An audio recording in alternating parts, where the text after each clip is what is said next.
ನೀವು 2026ರಲ್ಲಿ ಒಂದು bank job ಪಡಿಬೇಕಂತ ಅನ್ಕೊಂಡಿದ್ದೀರಾ? So ಈ ತರ ಅನ್ಕೊಂಡ್ಮೇಲೆ ಈ ನೋಟಿಫಿಕೇಶನ್ ನಿಮ್ಮ ಜೀವನದ ಮೊದಲ ಹೆಜ್ಜೆ ಆಗಿರ್ಬೋದು. ಯಾಕಪ್ಪ ಅಂತಂದ್ರೆ ಈ ಶಾರ್ಟ್ ನೋಟಿಸ್ ಅಂದ್ರೆ IBPS ಕ್ಲರ್ಕ್ 2026 ಏನಿದೆಯಲ್ಲ ಆಲ್ರೆಡಿ ಬಂದಿದೆ. ಓಕೆ, ಸೊ IBPS ಲೈಕ್ ಏನಪ್ಪಾ ಅಂದ್ರೆ ಎಕ್ಸಾಮ್ ಏನಿದೆಯಲ್ಲ ಕ್ಲರ್ಕ್ ಎಕ್ಸಾಮ್, ಸೊ ಈ ವರ್ಷ 2026ರಲ್ಲಿ ಹಲವಾರು ವೇಕೆನ್ಸೀಸ್ ಗಳನ್ನ ಒಳಗೊಂಡಿರುವಂತ ಈ ಒಂದು ಪರೀಕ್ಷೆಯಲ್ಲಿ ಏನೆಲ್ಲ ಇರುತ್ತೆ ಅಂಡ್ ಈ ಪರೀಕ್ಷೆಯಲ್ಲಿ ನೀವು ಒಂದು ಸಣ್ಣ ತಪ್ಪನ್ನು ಮಾಡಿದ್ರು ಕೂಡ ನಿಮ್ಮ ಅಪ್ಲಿಕೇಶನ್ ರಿಜೆಕ್ಟ್ ಆಗೋ ಚಾನ್ಸಸ್ ಕೂಡ ಇರುತ್ತೆ. ಹಾಗಾದ್ರೆ ಏನೆಲ್ಲ ಮಾಡ್ಬೇಕು ಅನ್ನೋದು ನಿಮಗೆ ಇತ್ತಂದ್ರೆ ಈ ವಿಡಿಯೋ ಕೊನೆ ತನಕ ನೋಡಿ. ನಾನ್ ನಿಮ್ಮ ವಿನಾಯಕ್ ಅಡ್ಡಿಪುಡಿ ಮಾತಾಡ್ತಾ ಇರೋದು. ಸೊ ಹಾಗಾದ್ರೆ ತಿಳ್ಕೊಳ್ಳೋಣ ಬನ್ನಿ ಏನೇನಿದೆ ನಮ್ಮ IBPS ಕ್ಲರ್ಕ್ 2026ರ ನೋಟಿಫಿಕೇಶನ್ ಅಲ್ಲಿ. ಓಕೆ, ಸೊ ಇದರಲ್ಲಿ ನಾವು ಎಲಿಜಿಬಿಲಿಟಿ ಆಗಿರ್ಬೋದು, ಎಕ್ಸಾಮ್ ಪ್ಯಾಟರ್ನ್ ಆಗಿರ್ಬೋದು, ಇಂಪಾರ್ಟೆಂಟ್ ಡೇಟ್ಸ್, ಹೆಂಗ್ ಅಪ್ಲೈ ಮಾಡ್ಬೇಕು, ಏನೆಲ್ಲ ತಪ್ಪು ಮಾಡಬಾರ್ದು, ಯಾವ ತರ ಸ್ಟ್ರಾಟಜಿಯನ್ನು ಒಳಗೊಂಡಿರ್ಬೇಕು ಎಲ್ಲಾನು ಕೂಡ ಕಲಿತೀವಿ. ಓಕೆ, ಸೊ ಮೊದಲಿಗೆ IBPS ಕ್ಲರ್ಕ್ 2026 ನೋಟಿಫಿಕೇಶನ್ ನೋಡಬಹುದ್ರಿ. ಇಲ್ಲಿ ಶಾರ್ಟ್ ನೋಟಿಫಿಕೇಶನ್ ಅಂತ ನಾನು ಹೇಳಿದೆ, ಅಂದ್ರೆ ಆಲ್ರೆಡಿ ಒಂದು ಚಿಕ್ಕದಾಗಿ ಕೊಟ್ಟಿದ್ದಾನೆ. ಆಲ್ರೆಡಿ ಅದಕ್ಕೆ ಏನಪ್ಪಾ ಅಂದ್ರೆ ಸ್ವಲ್ಪ ಮಾಹಿತಿ ಕೊಟ್ಟಿದ್ದಾರೆ. August 1ರಿಂದ ಆನ್ಲೈನ್ ಅಪ್ಲಿಕೇಶನ್ ಸ್ಟಾರ್ಟ್ ಆಗುತ್ತೆ ಅಂತ. ಇವತ್ತು ಆಲ್ರೆಡಿ 30, ಹೌದಾ? ಸೊ ಇನ್ನ ಸ್ವಲ್ಪ ಇನ್ನ ನಾಳೆ ಬಿಟ್ಟು ನಾಡ್ದು ನಿಮಗೆ ಏನಪ್ಪಾ ಅಂದ್ರೆ ಅಪ್ಲಿಕೇಶನ್ ಸ್ಟಾರ್ಟ್ ಆಗುತ್ತೆ. 21ನೇ ಆಗಸ್ಟ್ ವರೆಗೂ ಇರುತ್ತೆ. ಓಕೆ, ಈ ಒಂದು IBPS clerk application CRP-CSA like ಏನಪ್ಪಾ ಅಂತಂದ್ರೆ ನಿಮಗೆ 16 ಅಂತ ನಾವು ಹೇಳ್ಬೋದು. Okay, customer service associate clerk recruitment ಈ ಒಂದು ನೋಟಿಫಿಕೇಶನ್. ಸರ್ ನಮಗೆ ಇದ್ರ ಬಗ್ಗೆ ಗೊತ್ತೇ ಇಲ್ಲ, ಏನಪ್ಪ ಈ ಯಾವ ತರ ಎಕ್ಸಾಮ್ ಸರ್ ಇದು, ಅಥವಾ ಕೆಲವರು ಗೊತ್ತಿರೋರು ಏನ್ ಹೆಂಗ್ ಹಾಕ್ಬೇಕು ಇದನ್ನ, ಅಥವಾ ಸೊ ನನ್ನಲ್ಲಿ ಇರುವಂತ ಎಲಿಜಿಬಿಲಿಟಿ ನನಗೆ ಈ ಎಕ್ಸಾಮ್ ನ ಮಾಡಬಹುದಾ ಅಂತ ಎಲ್ಲಾ ಪ್ರಶ್ನೆಗಳಿರುತ್ತೆ. ನೋಡ್ರಿ, ಜುಲೈಯಲ್ಲಿ ನಮಗೆ ನೋಟಿಫಿಕೇಶನ್ ರಿಲೀಸ್ ಆಯ್ತು. ಆನ್ಲೈನ್ ರಿಜಿಸ್ಟ್ರೇಷನ್ ಸ್ಟಾರ್ಟ್ ಆಗೋದು August 1 ಅಂತ ಹೇಳಿದೆ. 21 ತನಕ ಇರುತ್ತೆ. ಹಂಗಂತ 21 ತನಕ ಕಾಯ್ಕೊಂಡು ಕೂರ್ಬಾಡ್ರಿ, ಒಳ್ಳೆ ದಿನ ಆಯ್ತಂತ. ಯಾಕಂದ್ರೆ ಲಾಸ್ಟಿಗೆ ಹೋದಂಗ್ ಏನಾಗತ್ತಂದ್ರೆ ಸರ್ವರ್ ಬಿಸಿ ಆಗತ್ತೆ. ಸರ್ವರ್ ಬಿಸಿ ಆದಾಗ ನಿಮ್ಮ ಅಪ್ಲಿಕೇಶನ್ ಹಾಕ್ಬೇಕಾದ್ರೆ ಸ್ವಲ್ಪ ಬಹಳಷ್ಟು ಏನಪ್ಪಾ ಅಂದ್ರೆ ಟೆಕ್ನಿಕಲ್ ಗ್ಲಿಚಸ್ ಇಂದ ನಿಮ್ಮ ಅಪ್ಲಿಕೇಶನ್ ಹಾಕದೇ ಇರಬಹುದು. ಸೊ ಈ ತರ ಹಾಕಕ್ ಹೋಗ್ಬೇಡಿ. ಇನ್ನ ನಿಮಗೆ ಸಮಯ ಐತೆ ಅಂತ ಹೆಸಿಟೇಟ್ ಮಾಡದೆ ಅಪ್ಲಿಕೇಶನ್ ಹಾಕೋ ಪ್ರೊಸೆಸ್ ನ ಮುಗಿಸ್ಬಿಡಿ. ಹೆಂಗ್ ಹಾಕ್ಬೇಕು ಸರ್ ಹೇಳ್ತೀನಿ. ಓಕೆ, ಯಾಕಂದ್ರೆ ಪ್ರಿಲಿಮ್ಸ್ ಎಕ್ಸಾಮ್ ಆಲ್ರೆಡಿ ಡೇಟ್ ಕೂಡ ಗೊತ್ತಾಗಿದೆ, 10, 11 ಅಕ್ಟೋಬರ್.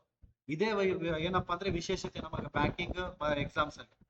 ಕ್ಯಾಲೆಂಡರ್ ಜೊತೆನೆ ಯಾವಾಗ ನಡೆಯುತ್ತೆ ಎಕ್ಸಾಮ್ ಅಂತ ಸಮೇತ ಕೊಟ್ಬಿಡ್ತಾನ ನಾವು. 10, 11ಕ್ಕೆ ಅಕ್ಟೋಬರ್ ಟೈಮ್ ಅಲ್ಲಿ ನಿಮಗೆ ಏನ್ ನಡೆಯುತ್ತೆ prelims exam. Mains exam prelims clear ಆದ್ರೆ ಮೇನ್ಸ್ ಹೋಗ್ತಾರೆ. ಅವ್ರಿಗೆ 27ನೇ ಡಿಸೆಂಬರ್ 27th ಡಿಸೆಂಬರ್ ನಂದು ಮೇನ್ಸ್ ಎಕ್ಸಾಮ್ಸ್ ಕಂಡಕ್ಟ್ ಮಾಡ್ತಿದ್ದಾರೆ. ಇದಕ್ಕೆ ಇಂಟರ್ವ್ಯೂ ಇರಲ್ಲ, ಯಾಕಂದ್ರೆ ಕ್ಲರ್ಕ್ ಎಕ್ಸಾಮ್ಸ್ ಗೆ ಯಾವುದೇ ತರ ಇಂಟರ್ವ್ಯೂ ಇರಲ್ಲ. ಓನ್ಲಿ PO ಎಕ್ಸಾಮ್ಸ್ ಮಾತ್ರ ಇಂಟರ್ವ್ಯೂ ಇರುತ್ತೆ. ಇಲ್ಲಿ 2 ಸ್ಟೇಜ್, ಪ್ರಿಲಿಮ್ಸ್ ಮತ್ತೆ ಮೇನ್ಸ್. ಓಕೆ, ಮಾರ್ಚ್ 2027 ಅಷ್ಟೊತ್ತಿಗೆ ನಿಮಗೆ ಪ್ರಾವಿಷನಲ್ ಅಲಾಟ್ಮೆಂಟ್, ನಿಮ್ದು ಜಾಬ್ ಆಗೈತಿ ಅಂತ. ಹೌದಾ? ಸೊ ಅದು ಕಂಪ್ಲೀಟ್ ಪ್ರೊಸೆಸ್ ನಿಮಗೆ ಇಲ್ಲಿ ಮುಗಿದೋಗುತ್ತೆ. ಯಾವುದು ಬ್ಯಾಂಕಿಂಗ್ IBPS ಕ್ಲರ್ಕ್ ಎಕ್ಸಾಮ್ಸ್ ಬಗ್ಗೆ ಹೇಳ್ತಿದ್ದೀನಿ ನಿಮಗೆ. ಹಾಗಾದ್ರೆ ತಿಳ್ಕೊಳ್ಳೋಣ ಇನ್ನ ನೆಕ್ಸ್ಟ್ ಏನು ಸರ್, ಯಾರು ಬರಿಬಹುದು ಸರ್? ನಿಮ್ಮ ಏಜ್ ಏನಾದ್ರೂ 20 ವರ್ಷ ಇದೆ ಅಂತಂದ್ರೆ 20 ವರ್ಷದಿಂದ 28, ಬಟ್ ಯೂಶಲಿ ಇದು 21ರಿಂದನೇ ಕೌಂಟ್ ಆಗುತ್ತೆ. ಯಾಕೆ ಗೊತ್ತಾ? ಡಿಗ್ರಿ ಕಂಪ್ಲೀಟ್ ಆಗಿರುತ್ತೆ. ಓಕೆ, ನಿಮ್ಮ ಎಜುಕೇಶನ್ ಏನಪ್ಪಾ ಅಂದ್ರೆ ಡಿಸಿಪ್ಲಿನ್ ಆಗಿ ಒಂದು ಡಿಗ್ರಿಯನ್ನ ಕಂಪ್ಲೀಟ್ ಮಾಡಿರ್ಬೇಕು. ಡಿಗ್ರಿ ಕಂಪ್ಲೀಟ್ ಮಾಡಕ 21 ವಯಸ್ಸು ಆಗುತ್ತೆ ಆರಾಮ್ಸೆ. ಸೊ ಅದಕ್ಕೋಸ್ಕರನೇ 20ರಿಂದ 28 ತನಕ. ಸರ್ 28 ಆಗಿದೆ ಅಂದ್ರೆ ಬರೆಯಕ್ ಆಗಲ್ಲ, ಯಾರು ಜನರಲ್ ಅಲ್ಲಿ ಇರೋದು. ಸರ್ ನಂದು ರಿಲ್ಯಾಕ್ಸೇಷನ್ ಇದೆಯಾ ಸರ್ ನನಗೆ, ಯಾಕಂದ್ರೆ ನಂದು ಏನಾದ್ರು OBC ಇದೆ ಅಥವಾ SC ST ಇದೆ ಅಂತ ನಿಮ್ ಏನಾದ್ರು ಡೌಟ್ ಇದ್ರೆ ಇದೆ, ಖಂಡಿತ. ಎಷ್ಟಿದೆ? OBC ಆದ್ರೆ 3 ವರ್ಷ, SC ST ಆದ್ರೆ 5 ವರ್ಷ. ಅಂದ್ರೆ ಹೆಂಗ್ ಕೌಂಟ್ ಆಗತ್ತಪ್ಪ ಅಂತಂದ್ರೆ, ನೀವೇನಾದ್ರೂ OBC ಕ್ಯಾಟಗರಿಗೆ ಇದೀರಾ ಅಂತಂದ್ರೆ ನೀವು 31 ತನಕ ಎಕ್ಸಾಮ್ ಬರೀಬಹುದು. ಅಂದ್ರೆ 28 ಏಜ್ ಹಂಗಿದ್ರು ಮ್ಯಾಕ್ಸಿಮಮ್ ಇದೆ. ಇದು ಜನರಲಿಗೆ. ಇದ್ರ ಮೇಲೆ 3 ವರ್ಷ ಅಂದ್ರೆ 31. SC ST ಆದ್ರೆ 33. ಓಕೆ, ಸೊ ಇದು ನಮಗೆ ಏಜ್ ಕ್ರೈಟೀರಿಯಾ ರಿಲ್ಯಾಕ್ಸೇಷನ್ ಅಂತ ನೋಡ್ತೀವಿ. Okay, as per the government rules. ಆದ್ರೆ ಡಿಗ್ರಿ ಕಂಪ್ಲೀಟ್ ಆಗಿರ್ಲೇಬೇಕು. ತಲೆಯಲ್ಲಿ ಇಟ್ಕೊಳ್ಳಿ, ಡಿಗ್ರಿ ಕಂಪ್ಲೀಟ್ ಆಗಿರ್ಲೇಬೇಕು. ಓಕೆ, ರೆಕಗ್ನೈಸ್ಡ್ ಯೂನಿವರ್ಸಿಟಿ ಅಂತ ಡಿಗ್ರಿ ಆಗಿತ್ತಂದ್ರೆ ನೀವು ಎಲಿಜಿಬಿಲಿಟಿ ಇದೀರಾ ಅಂತ ಎಕ್ಸಾಮ್. ಓಕೆ, ಸೊ ಹಾಗಾದ್ರೆ ಮುಂದೆ ತಿಳ್ಕೊಳ್ಳೋಣ ಹೆಂಗ್ ನಡೆಯುತ್ತೆ ಸರಿ ಸೆಲೆಕ್ಷನ್ ನಡೆಯೋದು ಹೆಂಗಪ್ಪ ಅಂದ್ರೆ ಸ್ಟೇಜ್ 1 ಅಂತಂದ್ರೆ ನಿಮಗೆ ಪ್ರಿಲಿಮ್ಸ್ ಎಕ್ಸಾಮ್ ಆಗುತ್ತೆ.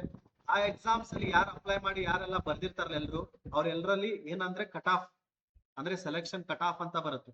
ಆ ಕಟ್ ಆಫ್ ಮಾರ್ಕ್ಸ್ ಅನ್ನ ಕ್ಲಿಯರ್ ಮಾಡಿದ್ರು ಅಥವಾ ಅದಕ್ಕೆ ಕಟ್ ಆಫ್ ಮಾರ್ಕ್ಸ್ ಅನ್ನ ರೀಚ್ ಮಾಡಿದ್ರು, ಅದಕ್ಕಿಂತ ಜಾಸ್ತಿ ತೆಗೆದವರು next stage mains exam select ಆಗ್ತಾರೆ, ಸ್ಟೇಜ್ 2.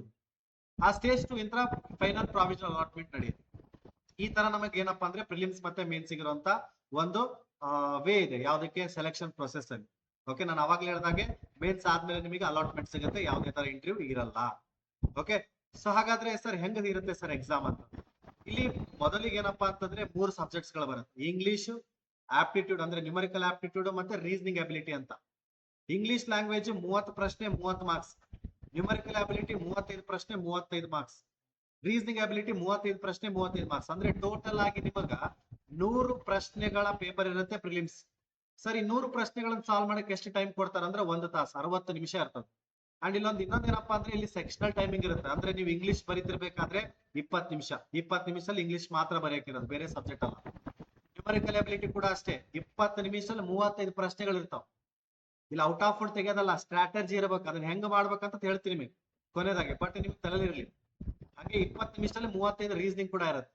ಸೊ ಟೋಟಲ್ ಆಗಿ 60 ನಿಮಿಷಗಳು, 100 ಮಾರ್ಕ್ಸ್ ನ ಪ್ರಶ್ನೆ ಪತ್ರಿಕೆ, ಯಾವ್ದು ಪ್ರಿಲಿಮ್ಸ್ ಪೇಪರ್. ಇದೇ ತರ ನಾವು ನೆಕ್ಸ್ಟ್ ಮೇನ್ಸ್ ಅಂತ ಬಂದಾಗ ಇಲ್ಲಿ ಸ್ವಲ್ಪ ಸಬ್ಜೆಕ್ಟ್ಸ್ ಗಳು ಆಡ್ ಆಗುತ್ತೆ. ಅಂದ್ರೆ ಏನಪ್ಪಾ ಅಂದ್ರೆ ಇಲ್ಲಿ ಕಂಪ್ಯೂಟರ್ ಆಡ್ ಆಗುತ್ತೆ, ಮತ್ತೆ ಹಂಗೆ ಜನರಲ್ ಅಂಡ್ ಫಿನಾನ್ಷಿಯಲ್ ಅವೇರ್ನೆಸ್. ಈ ಜನರಲ್ ಅಂಡ್ ಫಿನಾನ್ಷಿಯಲ್ ಅವೇರ್ನೆಸ್ ಹೆಂಗಂತಂದ್ರೆ ಕಂಪ್ಯೂಟರ್ ಇದು ಕರೆಂಟ್ ಅಫೇರ್ಸ್ ಮೇಲೆ ಜಾಸ್ತಿ ಕೇಳ್ತಾರೆ. ಓಕೆ, ಯೂಶಲಿ ಬ್ಯಾಂಕಿಂಗ್ ಪರೀಕ್ಷೆಯಲ್ಲಿ ಕರೆಂಟ್ ಅಫೇರ್ಸ್ ನಿಮಗೆ 40 ಪ್ರಶ್ನೆಗಳಿದಾವೆ ಅಂತಂದ್ರೆ ಮಾರ್ಕ್ಸ್ ನೋಡ್ಬೋದು ನೀವು, 50 ಮಾರ್ಕ್ಸ್ ಇದೆ. 40 ಪ್ರಶ್ನೆ 50 ಮಾರ್ಕ್ಸ್. ಕೆಲವೊಂದು ಪ್ರಶ್ನೆಗಳಿಗೆ ಏನಿರುತ್ತೆ ಅಂತಂದ್ರೆ ಲೈಕ್ ನಿಮಗೆ ಜಾಸ್ತಿ 1 ಮಾರ್ಕ್ಸ್ ಅಂತ ಇರಲ್ಲ, 1.25 to 1.5 ಇರುತ್ತೆ ನಿಮಗೆ. ಓಕೆ, ಸೊ ಅದನ್ನ ತಲೆಯಲ್ಲಿ ಇಟ್ಕೊಳ್ಳಿ. ಈಗ ರೀಸನಿಂಗ್ ಅಬಿಲಿಟಿಯಲ್ಲೇ ಕಂಪ್ಯೂಟರ್ ಕೂಡ ಇನ್ಕ್ಲೂಡ್ ಮಾಡಿರ್ತಾನೆ. ಸೊ ಹಾಗಾಗಿ 35 ನಿಮಿಷ 60 ಮಾರ್ಕ್ಸ್, 40 ಕ್ವಶನ್ಸ್ ಇರ್ತಾವ. ಇಂಗ್ಲಿಷ್ ಲ್ಯಾಂಗ್ವೇಜ್ ಕೂಡ ಅಷ್ಟೇ, 40 ಪ್ರಶ್ನೆಗಳು 40 ಮಾರ್ಕ್ಸ್, ಅಂದ್ರೆ ಒಂದು ಪ್ರಶ್ನೆ 1 ಮಾರ್ಕ್ಸ್, 35 ನಿಮಿಷ ಇರ್ತದೆ ಸೆಕ್ಷನಲ್ ಟೈಮ್. ಆಪ್ಟಿಟ್ಯೂಡ್ ಅಷ್ಟೇ, ನಿಮಗೆ 35 ಪ್ರಶ್ನೆಗಳು ಇರ್ತವೆ, ಬಟ್ ಅಲ್ಲೂ ಕೂಡ 50 ಮಾರ್ಕ್ಸ್ ಇರುತ್ತೆ. ಆ 35 ಪ್ರಶ್ನೆಗಳು 30 ನಿಮಿಷ ಟೈಮ್ ಕೊಡ್ತಾನೆ ಆ ಒಂದು section. Next general and financial awareness. Sir, ಈ ಸಬ್ಜೆಕ್ಟ್ಸ್ ಗಳೆಲ್ಲ ಏನಂತಂದ್ರೆ ನಿಮಗೆ ನೀವೆಲ್ಲ ಫಸ್ಟ್ ಫೌಂಡೇಶನ್ ಅಥವಾ ಬೇಸಿಕ್ ಮುಗಿಸ್ಕೊಂಡು ನೆಕ್ಸ್ಟ್ ಪ್ರಿಲಿಮ್ಸ್ ಮೇನ್ಸ್ ಅಂದ್ರೆ ಕ್ವಶನ್ಸ್ ಗಳು ವೇರಿ ಆಗುತ್ತೆ. ಪ್ರಿಲಿಮ್ಸ್ ಅಲ್ಲಿ ಇರುವಂತ ರೀಸನಿಂಗ್ ಮೇನ್ಸ್ ಅಲ್ಲಿ ಇರಲ್ಲ, ಪ್ರಿಲಿಮ್ಸ್ ಅಲ್ಲಿ ಇರುವಂತ ಆಪ್ಟಿಟ್ಯೂಡ್ ಮೇನ್ಸ್ ಅಲ್ಲಿ ಇರಲ್ಲ. ಸೊ ನೀವೇನ್ ಮಾಡ್ಬೇಕು, ಅದ್ರ ತಕ್ಕಂತೆ ಸ್ಟ್ರಾಟಜಿಯನ್ನ ಲೈಕ್ ಅದನ್ನ ಅಳವಡಿಸ್ಕೊಂಡಿರ್ಬೇಕು. ಅದನ್ನ ಹೆಂಗಂತ ಹೇಳ್ತೀನಿ, ಫಸ್ಟ್ ನಿಮ್ಗೆ ಪ್ಯಾಟರ್ನ್ ಹೇಳ್ತಿದ್ದೀನಿ ಅಷ್ಟೇ ನಿಮ್ಗೆ. ಹಾಗಾದ್ರೆ ಹೆಂಗ್ ಹಾಕ್ಬೇಕು ಸರ್ ಇದು ಅಪ್ಲಿಕೇಶನ್, ಎಲ್ಲಿ ಇರ್ತದ ಅಂತಂದ್ರೆ IBPS ಅಂತ ಅಫಿಷಿಯಲ್ ವೆಬ್ಸೈಟ್ ಇರುತ್ತೆ. ಅಫಿಷಿಯಲ್ ವೆಬ್ಸೈಟ್ ಹೋಗಿ ನೀವು IBPS ನೀವು ಡೈರೆಕ್ಟ್ ಆಗಿ IBPS ಕ್ಲರ್ಕ್ 2026 ನೋಟಿಫಿಕೇಶನ್ ಅಂತ ಕ್ಲಿಕ್ ಮಾಡಿದ್ರೆ ಗೂಗಲ್ ಅಲ್ಲಿ ಯಾವ್ದಾರ ಒಂದು ಸೈಟ್ ಇಂತ ನಿಮ್ಗೆ ಓಪನ್ ಆಗತ್ತಾ, ಅದ್ರಲ್ಲೇ ಕೊಟ್ಟಿರ್ತಾನೆ ಒಂದ್ಸಲ ಲಿಂಕ್. ನಿಮ್ಗೆ ಗೊತ್ತಾಗ್ಲಿಲ್ಲ ಸರ್ ನನ್ಗೆ IBPS ಹೋಗಿ ಎಲ್ಲಿ ಕ್ಲಿಕ್ ಮಾಡ್ಬೇಕಂತ ಗೊತ್ತಾಗ್ಲಿಲ್ಲ ಅಂದ್ರೆ ನೀವು ಏನ್ ಮಾಡ್ಬೋದು, ಯಾವ್ದಾರ ಒಂದು ರಿಸೋರ್ಸ್ ಇಂತ ಏನ್ ಮಾಡ್ಬೋದು, ಡೈರೆಕ್ಟ್ ಆಗಿ ಲೈಕ್ ಅಲ್ಲಿ ಹೋಗಿ ಅವ್ರು ಕೊಟ್ಟಿರ್ತಾರೆ ಡೈರೆಕ್ಟ್ ಲಿಂಕ್ ಫಾರ್ ಅಪ್ಲಿಕೇಶನ್ ಅಂತ, ಅದನ್ನ ಕ್ಲಿಕ್ ಮಾಡಿ ಕೂಡ ನೀವೇನ್ ಮಾಡ್ಕೋಬಹುದು, ಜಾಯ್ನ್ ಆಗ್ಬೋದು, ಸರಿ ಅಪ್ಲಿಕೇಶನ್ ಹಾಕ್ಬೋದು. ಸೊ ಇದು ತಲೆ ಹಿಡ್ಕೊಳ್ಳಿ. ಅಲ್ಲಿ ಹೋಗಿ ನೀವು ನಿಮ್ಮ ಇಮೇಲ್ ID ಮತ್ತೆ ಮೊಬೈಲ್ ನಂಬರ್ ಇತ್ತು ರಿಜಿಸ್ಟರ್ ಆಗಿ ಅಪ್ಲಿಕೇಶನ್ ಫಾರ್ಮ್ ಅನ್ನ ಫಿಲ್ ಮಾಡಿ, ರಿಕ್ವೈರ್ಡ್ ಡಾಕ್ಯುಮೆಂಟ್ಸ್ ಅಂದ್ರೆ ನಿಮ್ಮ ಪಾಸ್ಪೋರ್ಟ್ ಸೈನ್, ಲೈಕ್ ಏನಪ್ಪಾ ಅಂದ್ರೆ ಪಾಸ್ಪೋರ್ಟ್ ಸೈಜ್ ಫೋಟೋ ಆಗಿರ್ಬೋದು, ಮತ್ತೆ ನಿಮ್ಮ ಸಿಗ್ನೇಚರ್ ಫೋಟೋ ಆಗಿರ್ಬೋದು, ತಮ್ಮ ಇಂಪ್ರೆಷನ್ ಆಗಿರ್ಬೋದು, ಮತ್ತೆ ಹ್ಯಾಂಡ್ ರಿಟನ್ ಡಿಕ್ಲರೇಷನ್ ಅಂತ ಇರುತ್ತೆ. ಇದೆಲ್ಲಾನು ಕೂಡ ನಿಮಗೆ ಈ ಒಂದು ಪ್ರೊಸೆಸ್ ಅಲ್ಲಿ ನೋಡ್ತೀವಿ. ಹ್ಯಾಂಡ್ ಅಂದ್ರೆ ಏನಪ್ಪಾ ಡಿಕ್ಲರೇಷನ್ ಅಂತಂದ್ರೆ ಇಲ್ಲಿರುವಂತ ಸಿಗ್ನೇಚರ್ ಮತ್ತೆ ತಮ್ಮ ಇಂಪ್ರೆಷನ್ ನಂದೇ ಅಂತ ನೀವೊಂದು 4-5 ಸ್ಟೇಟ್ಮೆಂಟ್ ಅಂದ್ರೆ 4-5 3-4 ಲೈನ್ ಅಲ್ಲಿ ಬರೆದು ನೀವು ಅದನ್ನ ಬರೆದು ಆ ಫೋಟೋ ತೆಗೆದ ಏನ್ ಮಾಡ್ಬೇಕು, ಅಪ್ಲೋಡ್ ಮಾಡ್ಬೇಕು. ಸೊ ಇಲ್ಲೂ ಕೂಡ ನೀವು ಅಪ್ಲಿಕೇಶನ್ ಹಾಕ್ಬೇಕಾದ್ರೆ ಹೇಳುತ್ತೆ ಸರ್, ಅಪ್ಲೋಡ್ ಮಾಡ್ಬೇಕಾದ್ರೆ ನಿಮಗೆ 20 KB to 50 KB ಅಥವಾ 50 KB to 100 KB ಅಂತ ನಿಮ್ಗೆ ಅದು ಸೈಜ್ ಹೇಳ್ತಿರ್ತದ. ನಿಮ್ಮ ಹತ್ರ ಇರೋದಿಲ್ಲ 1.5-2 MB ಇರ್ತದ. ಸರ್ ಹೆಂಗ್ ಕನ್ವರ್ಟ್ ಮಾಡೋದು, ಏನಿಲ್ಲ, ಸಿಂಪಲ್, ಆನ್ಲೈನ್ಗೆ ಹೋಗ್ರಿ. ಆನ್ಲೈನ್ ಅಲ್ಲಿ ಫ್ರೀ, ಒಂದೇ ವರ್ಡ್ ಏನು ಯೂಸ್ ಮಾಡ್ರಿ, ಫ್ರೀ ಇಮೇಜ್ ರಿಸೈಜ್ ಅಥವಾ ಇಮೇಜ್ ನಮಗೇನಪ್ಪಾ ಅಂದ್ರೆ ಕನ್ವರ್ಟರ್ ಎಷ್ಟಕ್ಕೆ ಅದನ್ನ ಹಾಕ್ಬಿಡ್ರಿ. ನಿಮ್ಗೆ ಎಷ್ಟು MB ಬೇಕಪ್ಪ, 20 to 50 MB ಬೇಕಂದ್ರೆ 45 KB ಬೇಕು, 45 KB ಬೇಕಂತ ಹಾಕ್ಬಿಡ್ರಿ. Okay, free image converter to 45 KB ಅಂತ ಹಾಕ್ಬಿಟ್ರೆ ನಿಮಗೆ ಓಪನ್ ಆಗುತ್ತೆ. ನೀವು ಡೈರೆಕ್ಟ್ ಇಮೇಜ್ ಅಪ್ಲೋಡ್ ಮಾಡಿ ಡೌನ್ಲೋಡ್ ಮಾಡಿದ್ರೆ ಅದನ್ನ ಏನ್ ಮಾಡ್ಬೇಕು, ನೀವು ಅದನ್ನ ಅಪ್ಲೋಡ್ ಮಾಡ್ಬೇಕು. ಓಕೆ, ಇನ್ನ ಗೊತ್ತಾಗ್ತಿಲ್ವಾ, 7019285369 ನನಗೆ ಕಾಂಟ್ಯಾಕ್ಟ್ ಮಾಡ್ರಿ. ಓಕೆ, ಕಾಂಟ್ಯಾಕ್ಟ್ ಮಾಡಿ, ನನ್ನ ಒಂದು ಗೈಡೆನ್ಸ್ ಖಂಡಿತ ಕೊಡ್ತೀನಿ ನಿಮಗೆ. ನೀವು ಕೇಳಿ ಸರ್ ವಿನಾಯಕ್ ಸರ್ ಜೊತೆ ಕನೆಕ್ಟ್ ಆಗ್ಬೇಕು, ಈ ತರ ಅಪ್ಲಿಕೇಶನ್ ಆಗ್ತೀನಿ, ಖಂಡಿತ ಹೆಲ್ಪ್ ಮಾಡ್ತೀನಿ. ಬಟ್ ತಪ್ಪ ಹಾಕಕ್ ಹೋಗ್ಬೇಡಿ, ಅದನ್ನ ತಲೆ ಆಗ ಅಪ್ಲಿಕೇಶನ್ ಫೀಸ್ ಇರುತ್ತೆ 850 ರೂಪಾಯಿ ಜನರಲ್ ವರ್ಗ ಇರುತ್ತೆ, ತಲೆಲಿರ್ಲಿ. ಓಕೆ, ಸೊ ಅಪ್ಲಿಕೇಶನ್ ಫೀಸ್ ಕೂಡ ಹೇಳ್ತೀನಿ, ಡೌನ್ಲೋಡ್ ಮಾಡ್ಕೋಬೇಕು ಅಪ್ಲಿಕೇಶನ್ ಫಾರ್ಮ್ ಏನೇನಿದೆ ಅಂತ, ಅರ್ಥ ಆಯ್ತಾ? ಸೊ ಹಾಗಾದ್ರೆ ಡಾಕ್ಯುಮೆಂಟ್ಸ್ ರಿಕ್ವೈರ್ಡ್ ಅಲ್ಲಿ ನಮಗೆ passport size photograph, signature, left thumb impression, graduation certificate, mark sheet ಇರಬೇಕು. ಅದ್ರಲ್ಲಿ ನಿಮ್ಗೆ ಮಾರ್ಕ್ ಶೀಟ್ ಅಪ್ಲೋಡ್ ಮಾಡಕ್ಕಿರಲ್ಲ, ಮಾರ್ಕ್ಸ್ ಅಪ್ಲೋಡ್ ಮಾಡಕ್ಕಿರುತ್ತೆ. SSLC ಮಾರ್ಕ್ಸ್ ಕಾರ್ಡ್ ಅಪ್ಲೋಡ್ ಮಾಡಕ್ಕಿರ ಅಂದ್ರೆ ಮಾರ್ಕ್ಸ್ ಪರ್ಸೆಂಟೇಜ್ ಅಪ್ಲೋಡ್ ಮಾಡಕ್ಕಿರುತ್ತೆ. ವ್ಯಾಲಿಡ್ ಐಡೆಂಟಿಟಿ ಪ್ರೂಫ್ ಇಟ್ಕೊಳ್ರಿ. ಅಲ್ಲಿ ಆಧಾರ್ ಕಾರ್ಡ್ ಕೊಟ್ರಿ ಅಂದ್ರೆ ಆಧಾರ್ ಕಾರ್ಡ್ ಇರ್ಬೇಕು ನಿಮ್ಮ ಹತ್ರ, ಅಲ್ಲಿ ಪ್ಯಾನ್ ಕಾರ್ಡ್ ಕೊಟ್ರಿ ಅಂದ್ರೆ ಪ್ಯಾನ್ ಕಾರ್ಡ್ ಇರ್ಬೇಕು ನಿಮ್ಮ ಹತ್ರ ಫಿಸಿಕಲ್ ಆಗಿ. ಅಲ್ಲಿ ಆಧಾರ್ ಕಾರ್ಡ್ ಕೊಟ್ಟಿಲ್ಲ ಪ್ಯಾನ್ ಕಾರ್ಡ್ ಇರುತ್ತೆ ಅಂದ್ರೆ ಹಂಗಿರಲ್ಲ, ಯಾವ್ದು ಕೊಟ್ಟಿರ್ತಾರೆ ಅದೇ ನಿಮ್ಮ ಹತ್ರ ಫಿಸಿಕಲ್ ಇರ್ಬೇಕು, ಯಾಕಂದ್ರೆ ಎಕ್ಸಾಮ್ ಸೆಂಟರ್ ಅದೇ ನೋಡ್ತಾರೆ. ಓಕೆ, ಇನ್ ಕೇಸ್ ನೀವು PWD ಗೆ ಸರ್ಟಿಫಿಕೇಟ್ ಅಪ್ಲಿಕೇಬಲ್ ಹಾಕಿದ್ರೆ ಅಂದ್ರೆ ನೀಟ್ ಇದೆ ಅಲ್ವಾ, ಓಕೆ, ನಿಮ್ಮ ಹತ್ರ ಎಲ್ಲಾ ಡಾಕ್ಯುಮೆಂಟ್ಸ್ ರೆಡಿ ಇದೆಯಲ್ಲ ಅಂತ ನೋಡ್ಕೊಂಡು ಹಾಕ್ರಿ. ಈಗ ರೆಡಿ ಮಾಡ್ತೀನಿ ಅಂತ ಹೇಳಿ ನೀವು ಅದನ್ನ ಹಾಕ್ಬಿಟ್ಟು ಆಮೇಲೆ ಆಗ್ಲಿಲ್ಲ ಅಂತಂದ್ರೆ ದೊಡ್ಡ ತಲೆನೋವು. ಆತರ ಯಾವತ್ತೂ ತಪ್ಪು ಮಾಡ್ಕೋಬೇಡ್ರಿ. ಮತ್ತೆ ಇನ್ನೊಂದ್ ತಲೆ ಹಿಡ್ಕೊಳ್ಳಿ, ಈಗ ಕೆಲವೊಂದು ಕ್ಯಾಸ್ಟ್ ಗಳು ಸೆಂಟ್ರಲ್ ಅಲ್ಲಿ ಬೇರೆ ಬರುತ್ತೆ, ಸ್ಟೇಟ್ ಅಲ್ಲಿ ಬೇರೆ ಬರುತ್ತೆ. ಈಗ ಎಕ್ಸಾಂಪಲ್ ಕೊಡ್ತೀನಿ ನೋಡ್ರಿ, ವೀರಶೈವ ಲಿಂಗಾಯತ್, ಇದು ನಮಗೆ ಸ್ಟೇಟ್ ಅಲ್ಲಿ 3B OBC ಅಲ್ಲಿ ಬರ್ತದ. ಬಟ್ ಆದ್ರೆ ಸೆಂಟ್ರಲ್ ಅಲ್ಲಿ ಅದು OBC ಅಲ್ಲಿ ಬರಲ್ಲ, ಜನರಲ್ ಕ್ಯಾಟಗರಿಯಲ್ಲಿ ಬರುತ್ತೆ. ಹೌದಾ, ಜನರಲ್ ಕ್ಯಾಟಗರಿ. ಈಗ ಯಾರ ಇದು ವಿಡಿಯೋ ನೋಡ್ತಿರೋರು ಕೂಡ ವೀರಶೈವ ಲಿಂಗಾಯತ್ ಇದ್ರೆ ನಾನು ಈಗಲೇ ಹೇಳ್ತಿದ್ದೀನಿ, ದಯವಿಟ್ಟು OBC ಹಾಕಕ್ ಹೋಗ್ಬೇಡಿ. ಸೆಂಟ್ರಲ್ ಎಕ್ಸಾಮ್ಸ್ ಗಳು ಬ್ಯಾಂಕಿಂಗ್, SSC ರೈಲ್ವೇಸ್, ನೀವು ಜನರಲ್ ಕ್ಯಾಟಗರಿಯಲ್ಲಿ ಬರ್ತೀರಾ. ಇನ್ ಕೇಸ್ ನಿಮ್ದು ಏನಾದ್ರೂ ಆ ಏನಂದ್ರೆ ಅರ್ನ್ ಮಾಡುವಂತ ಇನ್ಕಮ್ ಕಡಿಮೆ ಇದೆ ಅಂತಂದ್ರೆ ನೀವು PWD ಸರ್ಟಿಫಿಕೇಟ್ ಅಪ್ಲಿಕೇಬಲ್, ಅದಕ್ಕೆ ಅಪ್ಲಿಕೇಶನ್ ಹಾಕೋಬಹುದು. ಜನರಲ್ ಅಲ್ಲಿ PWD ತಗೋಬಹುದು. ಓಕೆ, ಸೊ ಗೊತ್ತಿರಲಿ ನಿಮಗೆ ಬ್ಯಾಕ್ವರ್ಡ್ ಕ್ಲಾಸಸ್ ಅಲ್ಲಿ ಇದು ನಾವು ಈ ತರ ಈ ಒಂದು ಇನ್ಕಮ್ ಅಲ್ಲಿ ಅಂತ ನೀವು PWD ಸರ್ಟಿಫಿಕೇಟ್ ಅನ್ನ ತಗೋಬಹುದು. ಅರ್ಥ ಆಯ್ತಾ? ಸೊ ದಯವಿಟ್ಟು ನಿಮ್ಮ ಹತ್ರ ಇರುವಂತ ಡಾಕ್ಯುಮೆಂಟ್ಸ್ ನ ತಲೆಯಲ್ಲಿ ಇಟ್ಕೊಂಡು ಅಪ್ಲಿಕೇಶನ್ ಹಾಕಿ. ಅಪ್ಲಿಕೇಶನ್ ಹಾಕ್ಮೇಲೆ ನೀವು ಎಲ್ಲಾ ಮಾಡ್ತೀವಿ ಮಾಡಕ್ ಹೋಗ್ಬೇಕು. ಓಕೆ, ಎಲ್ಲ ರೆಡಿ ಇಟ್ಕೊಳ್ಳಿ. ಹಂಗಾರೆ ಯಾಕೆ IBPS ಕ್ಲರ್ಕ್ ಬೇಕು? ಮೋಸ್ಟ್ ಪಾಪ್ಯುಲರ್ ಬ್ಯಾಂಕ್ ಜಾಬ್ ಅಂತ ಹೇಳ್ತಾರೆ. ಯಾಕೆ ಬೇಕಾಗುತ್ತೆ ಸರ್? ನೀವು ಹೇಳಕತ್ತೀರಿ ಜಾಬ್ ಯಾಕೆ ಬೇಕಿದು ಅಂತಂದ್ರೆ, ಪಬ್ಲಿಕ್ ಸೆಕ್ಟರ್ ಗೌರ್ಮೆಂಟ್ ಜಾಬ್ ಇದು, bank job, white collar job ಇದು. ಒಳ್ಳೆ ಸ್ಯಾಲರಿ ಇರುತ್ತೆ, ಅಲವೆನ್ಸಸ್ ಇದೆ, ರೆಗ್ಯುಲರ್ ಪ್ರಮೋಷನ್ಸ್ ಕೂಡ ಇರುತ್ತೆ ಕ್ಲರಿಕಲ್ ಜಾಬ್ ಅಲ್ಲಿ. ವರ್ಕ್ ಲೈಫ್ ಬ್ಯಾಲೆನ್ಸ್ ಅನ್ನು ಮೇಂಟೈನ್ ಮಾಡುತ್ತೆ. ಮೇನ್ ಆಗಿ ವರ್ಕ್ ಲೈಫ್ ಬ್ಯಾಲೆನ್ಸ್ 5 ಗಂಟೆ ಅಂದ್ರೆ 5 ಗಂಟೆ ಶಾರ್ಪ್ ಕೊಟ್ಟು ಬಿಡೋದು ಮನಿ, ಆತರ ಇರುವಂತ ಜಾಬ್ ಬ್ಯಾಂಕ್. ಹೌದಾ? ಸೊ ಮೆಡಿಕಲ್ ಬೆನಿಫಿಟ್ ಸಿಗುತ್ತೆ, ನೀವೇನೇ ಖರ್ಚು ಮಾಡ್ರಿ. ಬ್ಯಾಂಕಿಂಗ್ ಪರ್ಕ್ಸ್ ಗಳಿರ್ತವೆ, ಪೇಡ್ ಲೀವ್ಸ್ ಗಳಿರ್ತವೆ, ಅಥವಾ ಜಾಬ್ ಸೆಕ್ಯೂರಿಟಿ ಆಗಿರ್ಬೋದು. Best entry for the banking careers, ಯಾರು ಗ್ರಾಜುಯೇಟ್ಸ್ ಮುಗಿಸಿದೀರಾ ಅವರಿಗೆ ಇದು ಒಳ್ಳೆ ಅವಕಾಶ. ಓಕೆ, ಏನಂದ್ರೆ ಕ್ಲರ್ಕ್ ಎಕ್ಸಾಮ್ ಅನ್ನ ಬರೆಯೋದು. ಓಕೆ, ಸೊ ತಲೆಯಲ್ಲಿ ಇಟ್ಕೊಳ್ಳಿ, ಯಾಕಂದ್ರೆ ಈ ಸ್ಟ್ರಕ್ಚರ್ ನಿಮಗೆ ಬಹಳಷ್ಟು ಹೆಲ್ಪ್ ಮಾಡುತ್ತೆ. ಸರಿನಾ? ಸೊ ತಲೆಯಲ್ಲಿ. ಹಾಗಾದ್ರೆ ಪ್ರಿಪರೇಷನ್ ಸ್ಟ್ರಾಟಜಿ ಹೆಂಗಿರ್ಬೇಕು ಸರ್? ನಾನೀಗ ಅಪ್ಲಿಕೇಶನ್ ಹಾಕ್ಬಿಟ್ಟೆ, ನಿಮ್ ಮಾತು ಕೇಳ್ಕೊಂಡು ಏನ್ ಮಾಡ್ಬೇಕು ನಾನು ಗೊತ್ತಾಗ್ತದೆ ಜೀವನ. Complete the latest syllabus. ಏನಿದೆ syllabus? Apti, reasoning, English. Okay, ಅದ್ರ ಜೊತೆ current affairs, monthly current affairs, 6 months current affairs. Okay, practice previous year papers. Okay, PYQ papers ಗಳನ್ನ ಸಾಲ್ವ್ ಮಾಡಿದ್ರೆ ಗೊತ್ತಾಗತ್ತೆ ನಿಮಗೆ. ಯಾಕಂದ್ರೆ ಗೊತ್ತಿರ್ಬೇಕು, ಈಗ ಅದು ಇದು ಅಂತ ನಾವು ಪೇಪರ್ಸ್ ಗಳ ಒಂದು ಲೀಕ್ ಬಗ್ಗೆ ತಲೆ ಕೆಡಿಸ್ಕೊತೀವಿ. ಓಕೆ, ಪೂರ್ತಿ ಇಲ್ಲಿವರೆಗೂ ಲೀಕ್ ಆಗದಿರುವಂತ ಎಕ್ಸಾಮ್ ಯಾವ್ದಂದ್ರೆ ಅದು IBPS ಕ್ಲರ್ಕ್ ಎಕ್ಸಾಮ್. ಅಷ್ಟು ನಿಮಗೆ ಮಸ್ತ್ ಆಗಿ ಒಂದು ಆರ್ಡರ್ ವೈಸ್ ಮತ್ತೆ ಒಂದು ಪ್ರಾಪರ್ ಆಗಿ ನಡೆಸ್ತಾನೆ. ಸೊ ಅದಕ್ಕೋಸ್ಕರನೇ ಸ್ಪೀಡಿ, ಅಕ್ಯುರೇಸಿಯನ್ನ ಇಂಪ್ರೂವ್ ಮಾಡ್ಕೊಳ್ಳಿ. ಡೈಲಿ ಮಾಕ್ ಟೆಸ್ಟ್ ಗಳು ತೆಗೆದುಕೊಳ್ಳೋದು ಬಹಳ ಇಂಪಾರ್ಟೆಂಟ್. ಜನರಲ್ ಮತ್ತೆ ಫಿನಾನ್ಷಿಯಲ್ ಅವೇರ್ನೆಸ್ ನ ರಿವೈಸ್ ಮಾಡ್ತಾ ಹೋಗಿ ದಿನಾನು. ಓಕೆ, ಟೈಮ್ ಮ್ಯಾನೇಜ್ಮೆಂಟ್ ಅನ್ನ ಫೋಕಸ್ ಮಾಡಿ. ಏನ್ ಓದ್ಬೇಕು, ಯಾವ ತರ ಓದ್ಬೇಕು, ಹೆಂಗ್ ಓದ್ಬೇಕು ಅನ್ನೋದು. ಓಕೆ, ಸೊ ಇದು ನಿಮ್ಮ ಪ್ರಿಪರೇಷನ್ ಸ್ಟ್ರಾಟಜಿ ಆಗಿದೆ. ಹಾಗಾದ್ರೆ ಲರ್ನ್ ಆನ್ಲೈನ್ ಯಾಕೆ ಬೇಕು? ಲರ್ನ್ ಆನ್ಲೈನ್ಗೆ ನಮಗೆ ಏನು ನೀವೇನ್ ಕೊಡ್ತೀರಿ? ನೀವು ಇದೆಲ್ಲ ಹೇಳಿದ್ರಿ.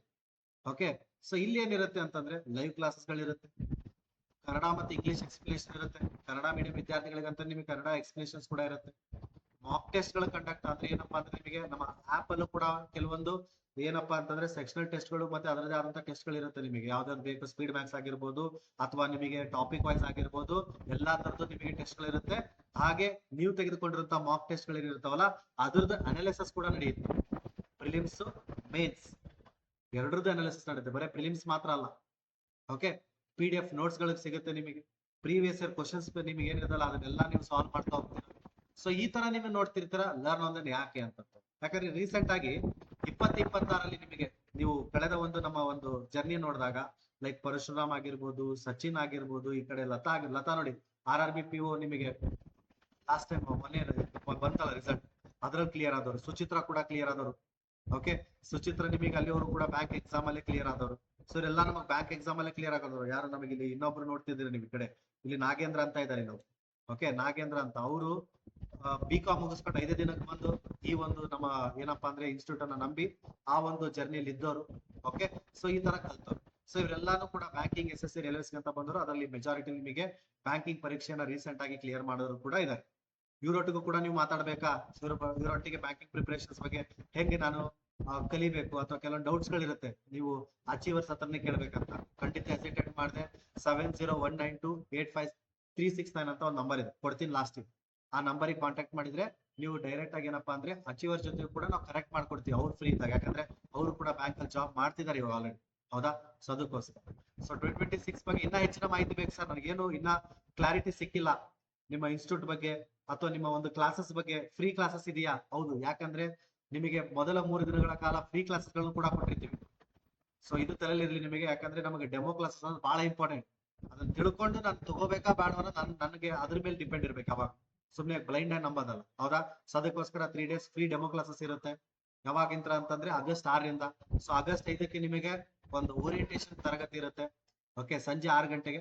ಸೊ ಈ ಓರಿಯಂಟೇಶನ್ ತರಗತಿ ನೀವೇನಾದ್ರು ಜಾಯ್ನ್ ಆದ್ರೆ ಎಲ್ಲಾ ತರದ ಮಾಹಿತಿಗಳು ಸಿಗುತ್ತೆ, ಹೆಂಗ್ ನಡೆಯುತ್ತೆ ಪ್ರೊಸೆಸ್ ನಮ್ದು. ಓಕೆ, ಸೊ ಈ ತರ ಇತ್ತು ಈ ಒಂದು video, IBPS clerk video complete ಆದಂತ ವಿಡಿಯೋ. ಇಲ್ಲಿ ನಂಬರ್ಗಳು ಕೂಡ ಕಾಣಿಸ್ತಿದೆ, ಏನಾದ್ರು ಹೆಚ್ಚಿನ ಮಾಹಿತಿಗಾಗಿ ಕಾಂಟ್ಯಾಕ್ಟ್ ಮಾಡಿ. ಈ ವಿಡಿಯೋ ಇಷ್ಟ ಆಗಿದ್ರೆ ಲೈಕ್ ಕೂಡ ಕೊಡಿ, ಅಂಡ್ ಅದೇ ತರ ನಿಮ್ಮ ಸ್ನೇಹಿತರಿಗೆ ಶೇರ್ ಮಾಡಿ ಈ ವಿಡಿಯೋನ. ಮತ್ತೆ ಕಮೆಂಟ್ ಅಲ್ಲಿ ಈ ವರ್ಷ ನೀವೇನಾದ್ರೂ ಫುಲ್ ಸೀರಿಯಸ್ ಆಗಿ ಪ್ರಿಪೇರ್ ಆಗ್ತಿದ್ದೀರಾ, ಸರ್ ಎಸ್ ಸರ್ ಈ ವಿಡಿಯೋ ಅಂತ ಹೆಲ್ಪ್ ಆಯ್ತು, ನಾನು ಫುಲ್ ಪ್ರಿಪೇರ್ ಆಗ್ತಿದ್ದೀರಾ ಅಂದ್ರೆ IBPS ಅಂತ ಕಮೆಂಟ್ ಮಾಡಿ. ಸೊ ನಮ್ ಕಡೆ ಅಂತ ನಿಮಗೆ ಏನಾದ್ರು ಗೈಡೆನ್ಸ್ ಬೇಕಾದ್ರೆ ಖಂಡಿತ ಕೊಡ್ತೀವಿ. ಓಕೆನಾ? ಸೊ ಹಾಗೆ ಸಬ್ಸ್ಕ್ರೈಬೇ ಮಾಡಿಲ್ಲ ಸರ್, ನಾನು ಹೊಸಬ ಇದ್ದೀನಿ ಅಂದ್ರೆ ಸಬ್ಸ್ಕ್ರೈಬ್ ಕೂಡ ಮಾಡ್ತೀನಿ. Okay, thank you so much everyone. Bye bye, ನಮಸ್ಕಾರ ಎಲ್ಲರಿಗೂ.